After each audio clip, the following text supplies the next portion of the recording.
Hello students, welcome back to Prepon. चलिए अगला lecture लेते हैं।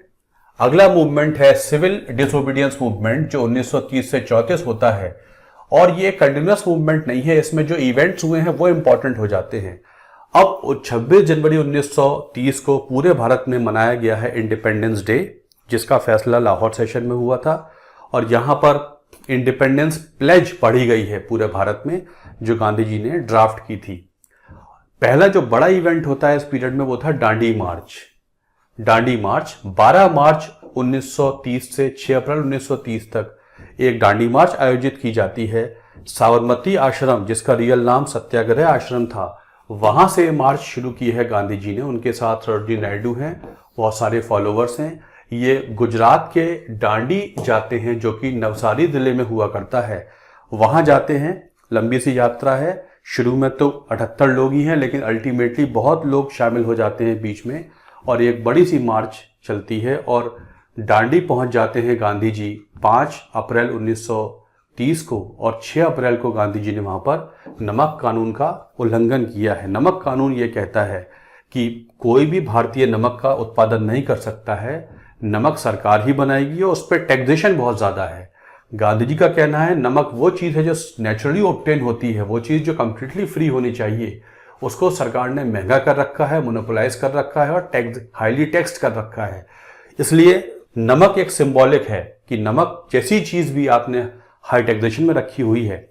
इसलिए नमक कानून कहता है कि हम नहीं बना सकते, but I have manufactured salt. Gandhi ji ने नमक कानून का विद्रोह किया है, इसलिए दांडी मार्च को नमक यात्रा भी कहते हैं। यहीं से शुरुआत होती सिविल डिसोबीडियंस मूवमेंट की, सबने अवज्ञा आंदोलन। जैसे गांधी जी ने दांडी मार्च की है, उन्हीं दिनों राजगोपालाचारी तमिलनाडु में वेदारण्यम कोस्ट पे एक मार्च कर रहे हैं। तो कभी कभी आ जाता है कि तमिलनाडु में किसने सॉल्ट मार्च की थी इन दिनों? राजगोपालाचारी ने। उधर के केलप्पन ने केरल में भी ऐसी एक सॉल्ट मार्च की है। भारत में छोटी मोटी ऐसी बहुत मार्चेस हो रही हैं। गांधी जी को इसके बाद अरेस्ट कर लिया जाता है कुछ समय बाद, और उनको यरवदा जेल पूना भेज दिया जाता है आफ्टर दिस दांडी मार्च कुछ समय बाद।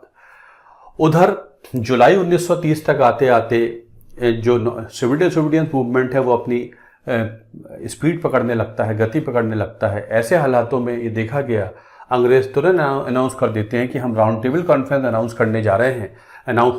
करने जा रहे हैं। इस तरीके से राउंड टेबल कॉन्फ्रेंस का जो पहला सेशन था वो नवंबर 1930 से जनवरी 1931 तक होता है। लंदन में हुई थी सारी की सारी।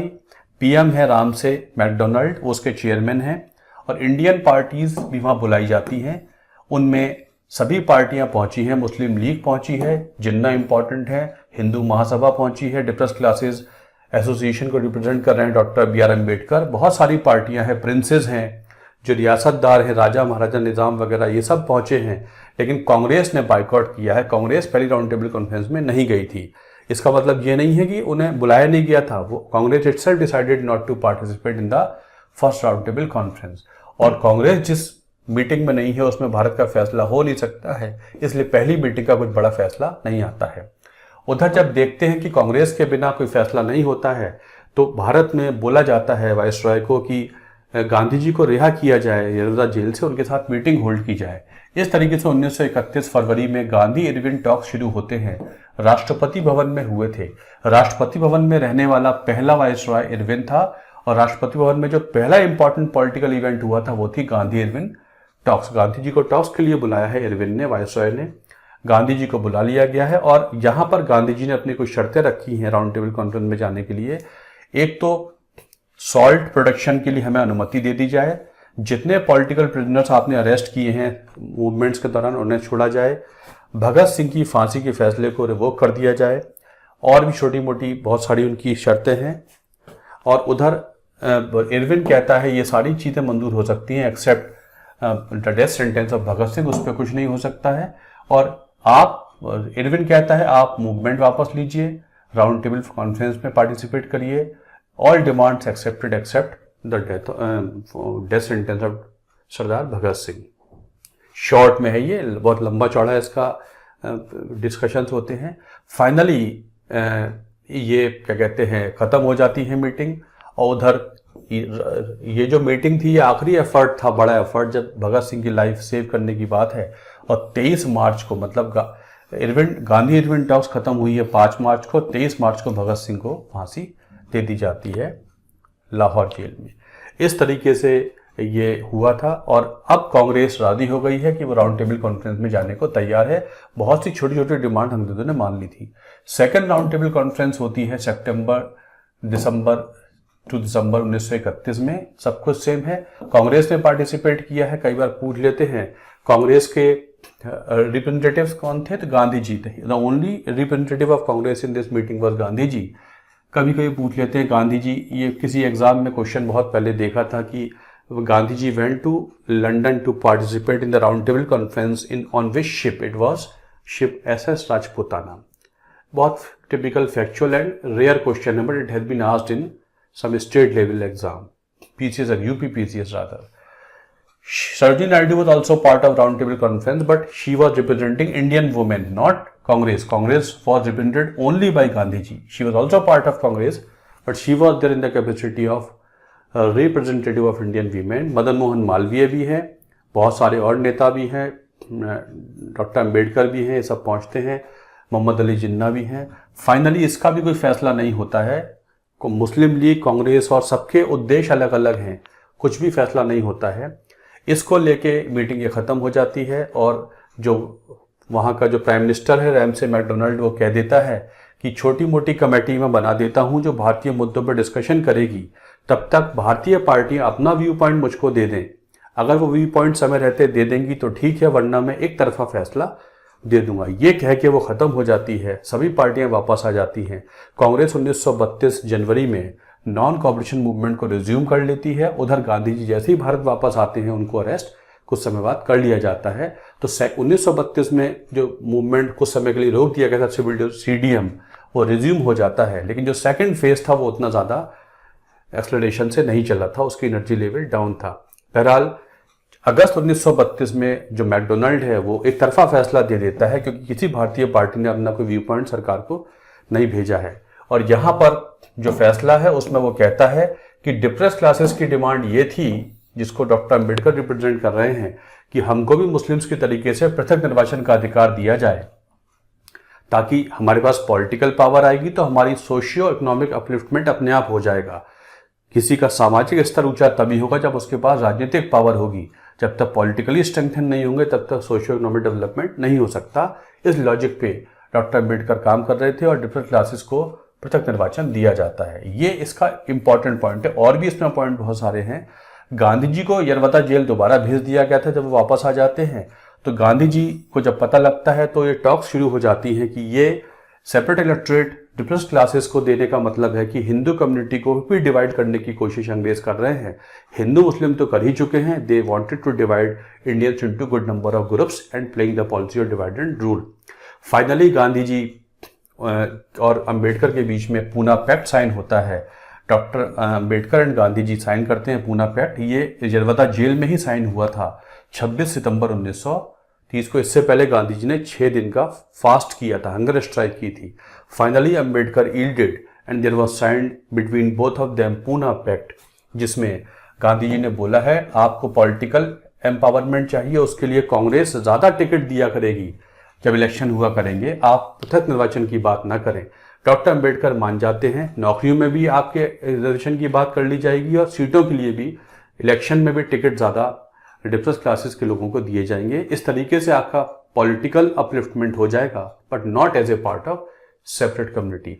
Doctor Ambedkar is also ready and this is called Poona pact sign between Gandhi ji and doctor BR Ambedkar. Finally sign होती है थर्ड राउंड टेबल कॉन्फ्रेंस दिसंबर 1932 में, जो कि एक छोटा मोटा अफेयर होता है। इसमें कांग्रेस ने बाइकआउट किया है। बहुत कम लोग गए हैं। जो प्रिंसेस वगैरह हैं, राजा महाराजा निजाम वगैरह, वो भी नहीं जाते हैं, उनके नुमाइंदे चले जाते हैं। डॉक्टर अंबेडकर तो गए हैं। Jinnah did not participate even though Muslim League participated. तीनों कॉन्फ्रेंसेस फर्स्ट सेकंड थर्ड का जो सेशन है वो नेहरू रिपोर्ट, साइमन रिपोर्ट, ये सारे डेलिब्रेशन जो पिछले 4-5 साल में हुए हैं उनको कंसिडरेशन में लेकर एक व्हाइट पेपर इशू किया जाता है 1933 में, श्वेत पत्र, जिसके बेस पर पास हो जाता है भारत के लिए वो कानून जो 1929-30 में आना था, और साइमन कमीशन की रिपोर्ट इसका मेन आधार है। तो भारत के लिए एक आखिरी बड़ा कानून पास हो जाता है, गवर्नमेंट ऑफ इंडिया एक्ट 1935, ये पास हो जाता है। साइमन कमीशन इसका आधार बनी थी। These were the things. कभी कभी क्वेश्चन आ जाता है कि what was the outcome of round table conferences और what was the outcome of the third round table conference. तो आप बोलेंगे the outcome was the passage of government of India act 1935, जो हमारे संविधान का आधार हुआ करता है। इस तरीके से ये एक फेज था जो इसका था। गवर्नमेंट ऑफ इंडिया एक्ट से क्वेश्चन कई बार आ जाते हैं। 1935 का है, भारत को एक संघ बनाया जाता है, संघीय ढांचा बनाया जाता है, जिसमें राज्य होंगे, रियासतें और प्रोविंसेस होंगी। ये आपको पता ही है, स्टेट्स क्या होती हैं, प्रोविंसेस क्या होती हैं। डायरकी राज्यों से खत्म की जाती है और राज्यों को दिया जाता है प्रोविंशियल ऑटोनॉमी। मतलब एक स्टेप आगे, डायरकी में तो कुछ ही भारतीय मंत्री बनेंगे, लेकिन ऑटोनॉमी में तो पूरी राज्य सरकार भारतीय होगी, सिर्फ गवर्नर ब्रिटिश होगा, बाकी सारे मंत्री भारतीय होंगे, और जो मुख्यमंत्री है उसे प्रीमियर कहा जाएगा। तो पहली बार रियल सेल्फ गवर्नमेंट, जो कि साइमन कमीशन ने बोला था राज्यों में तो कम से कम इनको सेल्फ गवर्नमेंट दे दीजिए, तो वो दे दी जाती है। और सुप्रीम कोर्ट एस्टेब्लिशमेंट करने की बात की जाती है, जो 1937 में शुरू होता है। 1935 के कानून में प्रोविजन आया था, लेकिन 1 अप्रैल 1937 से ये कानून लागू हुआ था, 1 अप्रैल 1937 से। तो सुप्रीम कोर्ट एक्चुअली काम करना शुरू करता है 1937 से। बर्मा जो भारत का पार्ट बना दिया गया था through Anglo Burmese war, 3 Anglo Burmese war हुई थी। व्यापार के कंसिडरेशन को लेकर the whole of Myanmar became part of India.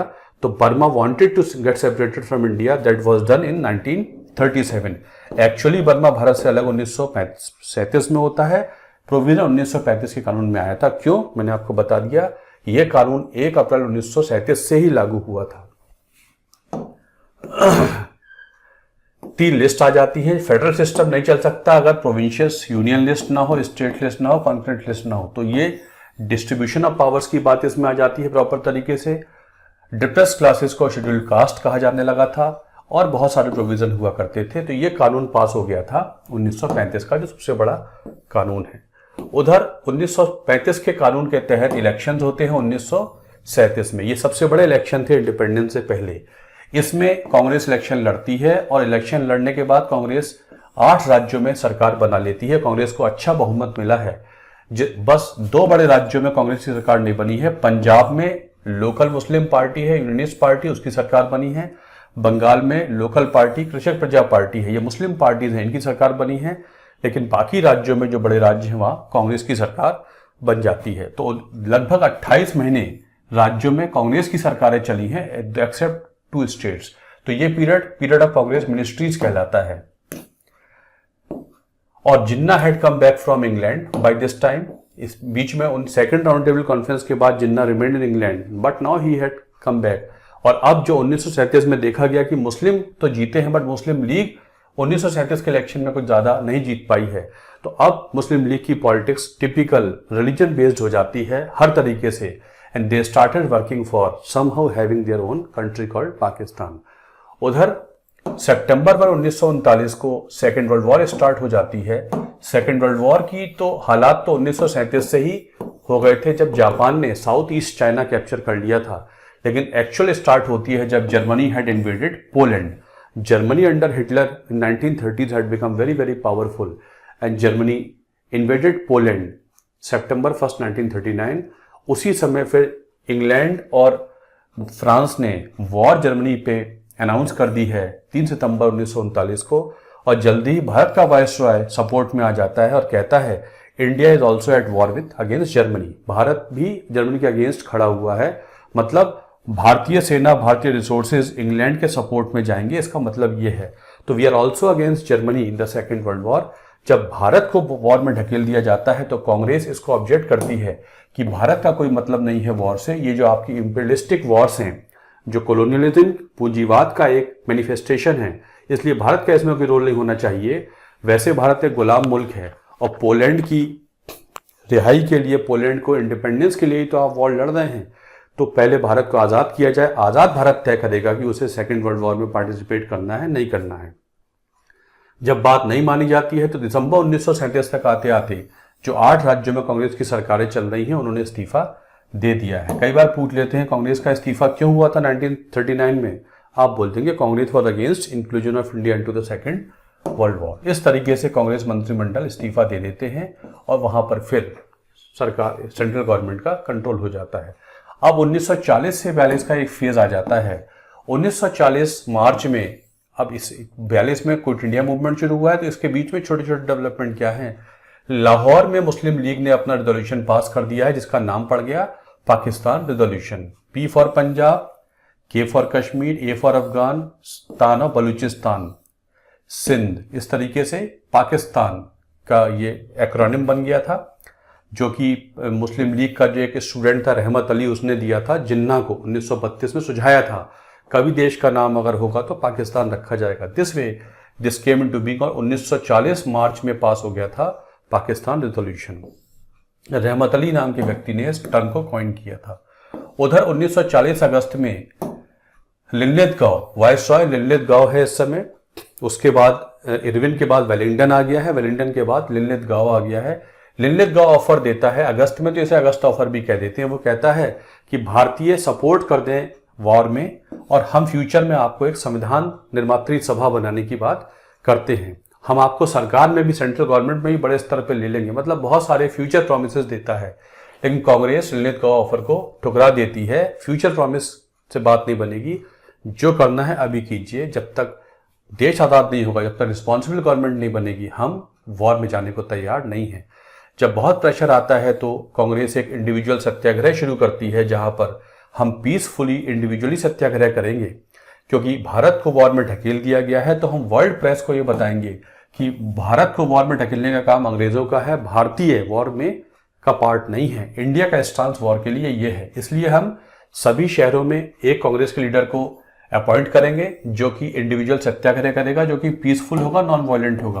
और वर्ल्ड प्रेस को हम एड्रेस करेंगे कि Indians are not part of war, though India as a country has been made part of war by the British government. नाजीवाद का खंडन हम भी करते हैं, बट हम वॉर का पार्ट नहीं हैं। और जो फर्स्ट लीडर थे जिनको अपॉइंट किया गया था इंडिविजुअल सत्याग्रह ऑफर करने के लिए, वो थे आचार्य विनोबा भावे। ये क्वेश्चन आ जाता है। सेकंड नंबर पे थे जवाहरलाल नेहरू। 17 अक्टूबर को Vinoba Bhave was the first who offered individual Satyagraha. It was a peaceful movement. बाद में विनोबा भावे का संबंध आपको सर्वोदय मूवमेंट से भी मिल जाएगा और भूदान मूवमेंट से भी मिल जाएगा। जो लैंड डोनेशन मूवमेंट 1950 में हुआ था, भूदान, जिसके लिए बहुत ज्यादा जाने जाते हैं आचार्य विनोबा भावे, और सर्वोदय मूवमेंट, सर्व का उदय हो, ये फिर 1950 के दशक के मूवमेंट्स हैं। समाजवादी नेता थे, उसके लिए इनका नाम आगे चल के इंडिपेंडेंस के बाद जाना जाएगा।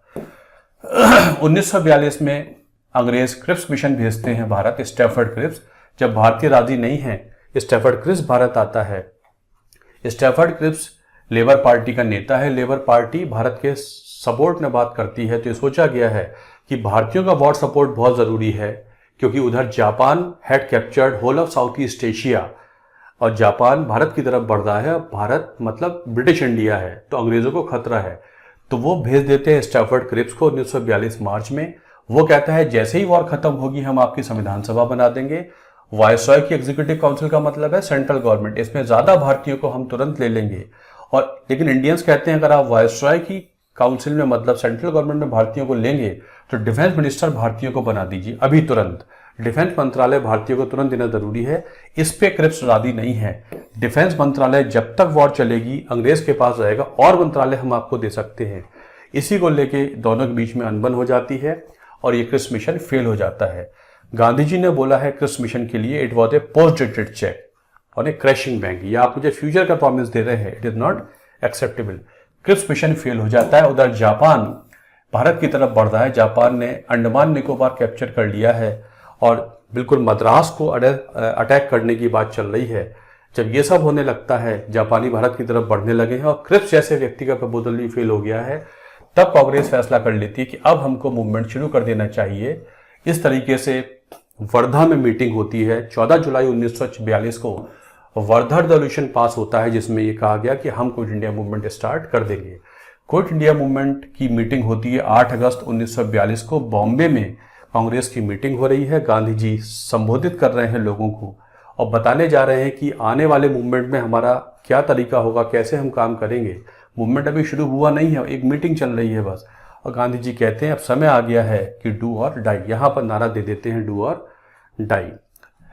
अब मूवमेंट ऑटोमेटिकली शुरू इसलिए हो जाता है कि 9 अगस्त की सुबह तक छापे पड़ते हैं पूरे भारत में, कांग्रेस के जितने बड़े नेता हैं सब अरेस्ट हो जाते हैं, और जब अरेस्ट हो जाते हैं तो मूवमेंट ऑटोमेटिकली शुरू हो जाता है। तो बॉम्बे से शुरू हो गया था। Gandhi ji had been put, उस समय सभी कांग्रेस के नेताओं को जो बड़े बड़े थे उनको सीक्रेटली रखा गया है ताकि लोगों को ना पता लगे, ताकि लोकल मूवमेंट स्टार्ट ना हो जाए। पूछ लेते हैं क्विट इंडिया के समय गांधी जी कहाँ अरेस्ट करके रखे गए थे, तो आप बोलेंगे Aga Khan palace Poona. It was initially a secret jail. बाकी लीडर्स को रखा गया अहमदनगर फोर्ट जेल में, बेयूर जेल पटना में, नैनी जेल इलाहाबाद में, अल्मोड़ा जेल। तो अहमदनगर फोर्ट, आगा खान पैलेस, गांधी जी, बाकी लीडर्स रोटेट होते रहे हैं। कुछ बेयूर जेल पटना में है, कुछ नैनी जेल इलाहाबाद में है, कुछ अल्मोड़ा जेल में है, कुछ अहमदनगर फोर्ट जेल ले जाए गए हैं। ये 4-5 जेल बड़ी फेमस हुई थी जो शुरू में सीक्रेट जेल्स हुआ करती थी।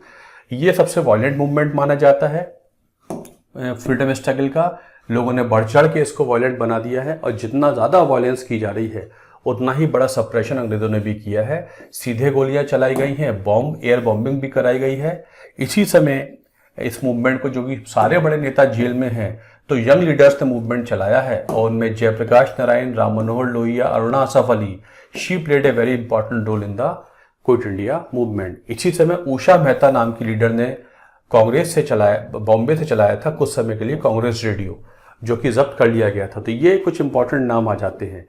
क्विट इंडिया मूवमेंट की एक खास बात और भी है कि इस समय भारत में कुछ जगह सामंतर सरकारें चली थी। सामंतर सरकारों का मतलब है छोटे छोटे हिस्सों में लोगों ने अंग्रेजों का शासन खत्म कर दिया है, अपनी सरकारें चला दी हैं। महाराष्ट्र के सतारा में, बलिया में, मिदनापुर में, तलचर में, ये वो जगह थी जहां पर पैरेलल गवर्नमेंट चली हैं। सतारा की पैरेलल गवर्नमेंट सबसे लंबे समय तक चली थी, 1945 तक। तो parallel government is a feature of quit India movement. लेकिन 1942 नवंबर तक आते आते ये मूवमेंट चलता तो रहता है, बट इसकी एनर्जी लेवल खत्म हो जाता है क्योंकि सभी नेता अरेस्टेड हैं। न कुछ ज्यादा नहीं होगा, 1942 से लेकर 1945 तक कुछ खास नहीं रहता है। उधर 1941 दिसंबर में ये होता है, USA also had become part of this movement because Japan ने पर्ल हार्बर पर हमला कर दिया है। अमेरिका ने जापान के शिप्स रोकने शुरू कर दिए हैं पैसिफिक ओशन में। तो जापान ने जो उसका नेवल बेस था पैसिफिक ओशन में, पर्ल हार्बर, हवाई आइलैंड पर, उस पर हमला कर दिया है। और इसमें फिर USA full फ्लेजेडली became part of second world war. तो वर्ल्ड वॉर फिर 1945 में खत्म होती है। जर्मनी, जापान डिफीट हो जाते हैं। अप्रैल 1945 में हिटलर सुसाइड कर लेता है, और 7 मई को almost Germany officially had surrendered. इन्हीं हालातों में जून 1945 में भारत में बुलाई जाती है शिमला कॉन्फ्रेंस। सभी नेताओं को, भारतीय लीडर्स, कांग्रेस के लीडर्स को रिहा कर दिया जाता है। ऑल पार्टी कॉन्फ्रेंस होती है शिमला में, सभी बुलाई जाती हैं। इस समय लिलिथगांव को हटाकर वायसरॉय बन चुका था 1943 में वेविल हैड बिकम द वायसरॉय। वेविल कहता है आपकी जो सेंट्रल गवर्नमेंट है, वायसरॉय की एग्जीक्यूटिव काउंसिल है, वो पूरी की पूरी भारतीय होगी। क्रिप्स में हम कह रहे थे कि ज्यादा मंत्री भारतीय होंगे, तो भारतीयों ने कहा था डिफेंस हमें दिया जाए। अब वो कह रहा है सारी मंत्रिमंडल भारतीय होगा, सिर्फ वायसरॉय और कमांडर इन चीफ ये अंग्रेज होंगे, बाकी सब डिफेंस भी आपके पास होगा। और ये 14 लोगों की सरकार होगी। इसमें 5 कांग्रेस के होंगे, 5 मुस्लिम लीग के होंगे, 4 छोटी पार्टियों से होंगे। कांग्रेस के 5 कौन होंगे, कांग्रेस बताएगी। लीग के 5 कौन होंगे, लीग बताएगी। 4 छोटी पार्टियों के वायसरॉय बता देगा। इसलिए आप अपने 5 मेंबर भेज दीजिए, मैं आपकी सेंट्रल गवर्नमेंट बनाने को तैयार हूं। ऐसे में मुस्लिम लीग ने ऑब्जेक्शन लगा दिया है कि अगर इस सरकार में जो 14 लोगों की सरकार है, किसी मुस्लिम को आना है तो उसे मुस्लिम लीग के थ्रू ही आना पड़ेगा। मतलब कांग्रेस या कोई और पार्टी किसी मुस्लिम को नॉमिनेट नहीं कर सकती इस गवर्नमेंट में। मतलब मुस्लिम का रिप्रेजेंटेटिव भारत में सिर्फ लीग है, ऐसा जिन्ना डिमांड करता है, लेकिन वो डिमांड एक्सेप्ट नहीं होती है। ऐसे में फिर हालात बिगड़ने लगते हैं। 1946 में फिर भेजी जाते हैं कैबिनेट मिशन। कैबिनेट मिशन आता है 1946 में, और एक कैबिनेट मिशन प्लान के साथ आता है। इंग्लैंड में क्या हुआ था, इलेक्शन हो गए थे 1945 जुलाई में, और इलेक्शंस में लेबर पार्टी की गवर्नमेंट बन गई थी। मतलब बहुत साल बाद कंप्लीटली लेबर पार्टी की गवर्नमेंट बनी है। क्लीमेंट एटली बना है प्रधानमंत्री, और Stafford Cripps was very important member of this new government. और जो नई गवर्नमेंट आई थी उसने फैसला किया है कि भारत को हम आज़ाद कर देंगे। बदलते समीकरण में कहीं भी अब भारत को कॉलोनी बना के रख पाना आसान नहीं है, इसलिए लेबर पार्टी की सरकार जो नई आई है, क्लीमेंट एटली उसका प्राइम मिनिस्टर हुआ करता है, इसने फैसला किया है कि हम भारत को अब छोड़ देते हैं। तो उसके 3 मंत्री भारत आए थे, तो नाम पड़ गया था cabinet mission. Patrick Lawrence chairman था और ये आखिरी सेक्रेटरी ऑफ स्टेट भी था। स्टैफर्ड क्रिप्स भी था, एवी अलेक्जेंडर भी था। ये तीनों भारत आए हैं और ये कहते हैं प्लान के तहत कि हम आपकी संविधान सभा बनाते हैं अभी, तब तक इंटरिम गवर्नमेंट चलाइए आप, और जो प्रोविंसेस हैं उनके हम सेक्शन बनाते हैं। संविधान सभा संविधान बनाएगी और संविधान बनाने के लिए संविधान जो राज्य हैं आपके उनको हम 3 सेक्शंस में बांटते हैं। सेक्शन ए में बॉम्बे है, मद्रास है, यूपी है, सेंट्रल प्रोविंसेस है, बिहार, उड़ीसा है। सेक्शन बी में Punjab, north west provinces, frontier province and Sindh है। 1936 में उड़ीसा को बिहार से अलग कर दिया गया। 1912 में बताया था बिहार उड़ीसा बंगाल से अलग हुआ था, और 1936 में Orissa was made a separate province, Sindh was made a separate province, और द सेक्शन सी में बंगाल आसाम हुआ करते हैं। तो ये कुछ मेंबर संविधान सभा जो सेंट्रल असेंबली संविधान सभा बनेगी, इसमें कुछ मेंबर सेक्शन ए से आएंगे, कुछ सेक्शन बी से आएंगे, कुछ सेक्शन सी से आएंगे। ये सब मिलकर बनाएंगे भारत का संविधान, और जब तक ये संविधान बनेगा तब तक आप अपनी सरकार भी चलाइए, इंटरिम गवर्नमेंट। तो आपकी संविधान सभा का काम शुरू हो सकता है, सरकार भी बनाई जा सकती है, ये वो कह देता है। लेकिन मुस्लिम लीग कहती है कि हम इस जो सेक्शन बनाए हैं आपने, इनको परमानेंट कर दीजिए, ये हमेशा रहेंगे। तो इस जो प्रोविजंस हैं इस कैबिनेट मिशन प्लान के, उनको लेके बहुत इंटरप्रिटेशन अलग है, कांग्रेस का अलग है, लीग का अलग है।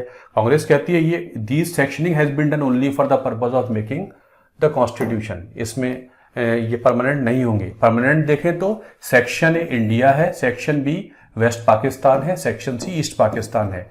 लीग वॉज थिंकिंग कि आगे चल के इन दोनों को हम अलग करा लेंगे तो पाकिस्तान इनहेरेंट है इसमें, बट कांग्रेस कहती है it is only a temporary measure. बहरहाल लीग ने फिर जुलाई 1929 में बोला है, 1945-46 में बोला है कि अब हम किसी वार्ता से अपने आप को पीछे करते हैं, कोई वार्ता नहीं होगी, अब तो पाकिस्तान के लिए सीधी कार्रवाई होगी। और 16 अगस्त 1946 को मुस्लिम लीग ने मनाया है डायरेक्ट एक्शन डे, सीधी कार्रवाई दिवस का मतलब है लीग ने बोल दिया है if we have to go on the streets, we have to go to streets, मतलब we shall fight to get our Pakistan. मतलब रॉयटर सिचुएशन हो गई है, दंगे फसाद होने लगे हैं। कलकत्ता में तो बहुत बड़े स्तर के दंगे हुए हैं, इसलिए 16 अगस्त 1946 को the day of great Calcutta killings कह देते हैं। इवन सरकार भी फेल हो गई है, एडमिनिस्ट्रेशन फेल हो गया है। The day of great Calcutta killings, large number of Hindu Muslims died on this particular day which was sponsored by Muslim League as a direct action day. Finally इन हालातों को देखकर इंटरिम गवर्नमेंट बनवा दी जाती है। 2 सितंबर 1946 को इंटरिम गवर्नमेंट मतलब भारतीयों की सरकार बन गई है।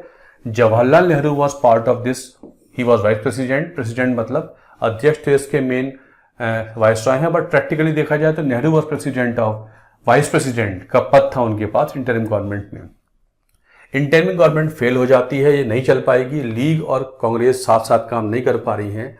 उधर दिसंबर 1946 को संविधान सभा के इलेक्शन हो चुके थे। संविधान सभा लीग के मेंबर्स का वेट करती है, लीग के मेंबर शामिल होने को तैयार नहीं है, फाइनली उनका वेट नहीं किया जाता है और संविधान सभा का पहली बैठक 9 दिसंबर को 1946 को पार्लियामेंट में होती है, संविधान बनना शुरू हो जाता है। उधर हालात बिगड़ते जा रहे हैं, ऐसे में फरवरी 20 1947 को प्रधानमंत्री अनाउंसमेंट कर देता है, पहली बार डेट दी जाती है, आने वाली 30 जून 1948 तक हम भारत छोड़ देंगे और ट्रांसफर ऑफ पावर के लिए वेविल की जगह माउंटबेटन को भेजा जा रहा है। इसे कहते हैं एटलीस्ट रिमार्क्स और एटलीस्ट अनाउंसमेंट।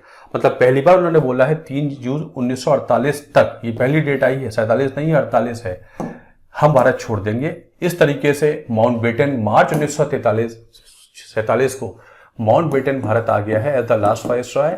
उसने वार्ता शुरू की है, सभी बड़े नेताओं से वार्ता करता है, लेकिन जल्दी ही जान जाता है कि ये देश एकजुट होकर नहीं रह सकता है, पार्टीशन जरूरी है। इसलिए जून सभी पार्टियों से बात करने के बाद 3 जून 1947 को ऑफिशियली अनाउंस हो जाता है पार्टीशन ऑफ इंडिया प्लान, जिसे जून 3 प्लान कह देते हैं, पार्टीशन प्लान कह देते हैं, माउंटबेटन प्लान भी कह देते हैं। इस दिन ऑफिशियल अनाउंस हुआ था कि there shall be 2 dominions, India and Pakistan. अब बंटवारा बता दिया गया है। पंजाब बंगाल दो ऐसे राज्य हैं जो मुस्लिम और हिंदू बराबर हैं, तो यहां पर डिवाइड किया जाएगा। इनको डिवाइड करने के लिए रेड क्लिफ कमीशन बनाया जाएगा। तो रेड क्लिफ लाइन पाकिस्तान की लाइन रेड क्लिफ लाइन है, जो रियल लाइन है बांग्लादेश की लाइन रेड क्लिफ लाइन कहलाती है। तो रेड क्लिफ कमीशन ने डिवाइड किया था ज्योग्राफिकली। उत्तर पश्चिमी सीमांत प्रांत जिसमें अफगान हुआ करते थे, खान अब्दुल गफ्फार खां यहाँ के बड़े नेता हैं जिनको फ्रंटियर गांधी भी कहा गया है, जिन्होंने रेड शर्ट मूवमेंट चलाया था, ये राजी नहीं है पाकिस्तान में जाने के लिए। बहरहाल जो वोटिंग होती है इससे ये पाकिस्तान में चला जाता है, सिंध पाकिस्तान चला जाता है। आसाम का जो सिलहट जिला है, सिलहट जो बॉर्डर पे है आसाम के और बांग्लादेश के, फिलहाल ये बांग्लादेश में है जहां पर अभी एशिया कप के मैचेस चल रहे थे, तो सिलहट जिला भी यहाँ पर रेफरेंडम होता है, ये भी चला जाता है ईस्ट पाकिस्तान में उस समय। इस तरीके से ये फैसला आया है जिससे डिवीजन हो गया है। और उत्तर पश्चिमी सीमांत प्रांत मैंने आपको बोला, गफ्फार खां के लोगों ने वोट देने से मना कर दिया है रेफरेंडम में, जिन लोगों ने दिया उन्होंने पाकिस्तान को चूज किया है। This was cabinet mission plan. This way cabinet June 3 plan को ये पास कर देते हैं और इस तरीके से इंग्लैंड की पार्लियामेंट भी जुलाई 1947 में इस जून 3 प्लान को ओके कर देती है, जिसके बेस पे भारत को इंडियन इंडिपेंडेंस एक्ट पास हो जाता है। ये वो इंस्ट्रूमेंट है जिससे भारत को आज़ादी मिली है। This way India got independence bye instrument called Indian independence act was nothing but when June 3 plan was passed by the Parliament of England, that became the Indian Independence Act 1947. So this is main line of freedom struggle. चलिए, thanks a lot for watching this video. Thank you.